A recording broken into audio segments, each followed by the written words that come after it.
Спасибо. Слово предоставляется Рамазановой Сене Арстанбековне. Спасибо, уважаемые судьи, участники процесса. У меня был конкретный кейс, ко мне обратился осужденный. Он был условно-досрочно освобожден, и в нашем кейсе он хотел усыновить ребенка, дать фамилию и так далее. И при подготовке именно потребовали справку о судимости. И тем более ребенок, он уже, скажем так, не маленького возраста, и при присутствии ребенка, как он мне сказал, при присутствии ребенка вопрос ранее судим или не судим, и тем более по положению органа опеки и попечительства обязательное требование справки о несудимости и так далее, во-первых. Во-вторых, он не мог устроиться на работу, то есть везде тоже требовали справку о неимении судимости. Далее он хотел выехать за пределы работы и так далее, и опять-таки виза, опять-таки требования снятия судимости, в связи с чем я обратилась с ходатайством о снятии судимости, именно сослалась на статью 76 Уголовного кодекса в редакции 1997 года, где говорится, что за безупречное и так далее можно снять судимость.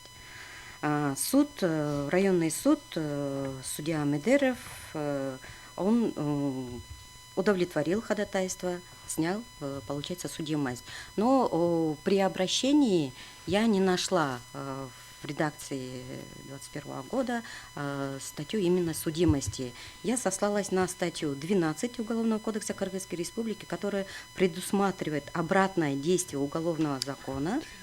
То есть на тот момент он был осужден, он отбыл свое наказание. Вот как уважаемый председатель заметил, он отбыл наказание, и ждать 10 лет для погашения, то есть и вот эти правовые последствия поступают именно правовые последствия. И в связи с чем ранее мы обращались по ходатайству сотрудников ГСН и так далее, и погашали судимости. Но потом было внесено представление апелляционной прокуратуры, и уголовная коллегия Бишкекского городского суда, она отменила и сказала, что у них нет полномочия снять судимость. Нет полномочия, и сослались только на статью 30. Соответственно, в контексте действующего закона о введении в действие Уголовного кодекса и Уголовно-процессуального кодекса Кыргызской Республики, законодатель, признав утратившим силу норму закона о введении в действие Уголовного кодекса и Уголовно-процессуального кодекса 2017 года, практически лишил права граждан на обращение в суд в части досрочного снятия судимости, так как в настоящее время еще остались лица, осужденные по Уголовному кодексу Кыргызской Республики в редакции 1997 года. Вместе с тем указанный факт является нарушением конституционного права, выраженного в части 2 статьи 56 Конституции, где сказано, что в Кыргызской Республике не должны приниматься законы, отменяющие или ущемляющие права и свободы граждан, человека. У меня все.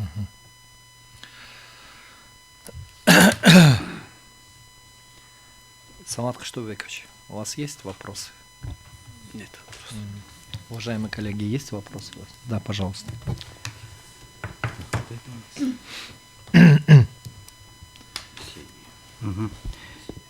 Есения Арстанбековна, уважаемая, значит, скажите, пожалуйста, значит, вот ваш коллега в предыдущем, он говорил, что его подопечному было просто моральная сторона дела, чтобы это его статус судимости, да, не отражался на родственниках, вообще чисто в таком морально-нравственном плане, да. А вот ваш подопечный, оказывается, его мотивация основная была тем, в том заключалась, что вот эти уголовно-правовые последствия судимости влияют на их жизнь вообще в течение 10 или там какого-то срока, да. И по многим вопросам элементарно даже иметь право на ребенка, так усыновлять ребенка. Значит, устраивать на элементарно простую работу, не говоря о служебных, государственных, да, других выборных должностях, да, вылеты за границу и так далее. Наверное, такой перечень многие, значит, можно продолжать. Именно, видимо, эти основания послужили, так я понимаю, значит, поводом для того, чтобы вы обратились в суд. Да, уважаемый суд, когда ко мне обратился данный гражданин, я сказала, зачем нужно снятие. Он мне сказал, в первую очередь, я, говорит, не могу выступить в суде и сказать, что я, да, судим при ребенке и так далее. И плюс требования органов опеки и попечительства, именно требования о неимении судимости, справку.